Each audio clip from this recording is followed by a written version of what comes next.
Acum avem un afișaj mai șmecheraș. Acum o să-i scot senzorul de umiditate. Bărcuța e pe uscat.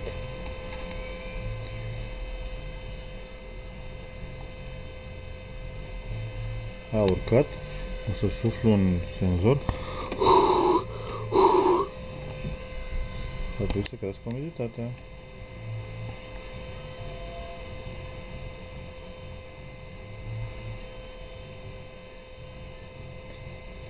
Acum, după cum observați, am și o virgulă românească. Umiditatea e fără semn. Bună observație a avut Cosmin, coleg de servici și bun prieten, care mai cochetează și el cu Arduino. Așa. Deci, acum să vreau să suflu mai mult, să am o umiditate mai mare,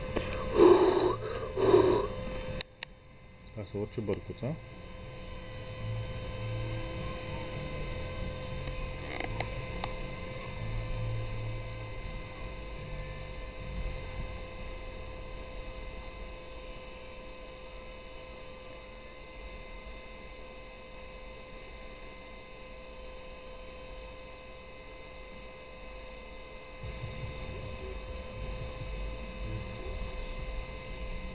O mai aducem o dată, scoatem senzorul de umiditate.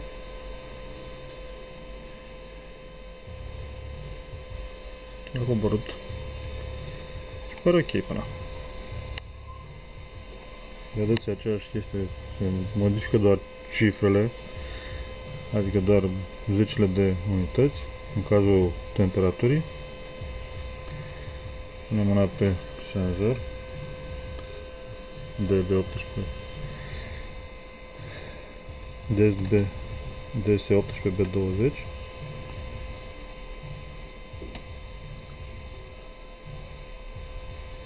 Deci aici se schimbă doar cifra zecilor.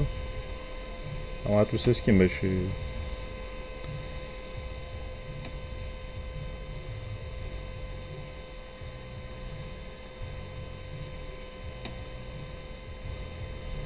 aici cred că a fost o tranziție, dar oricum deci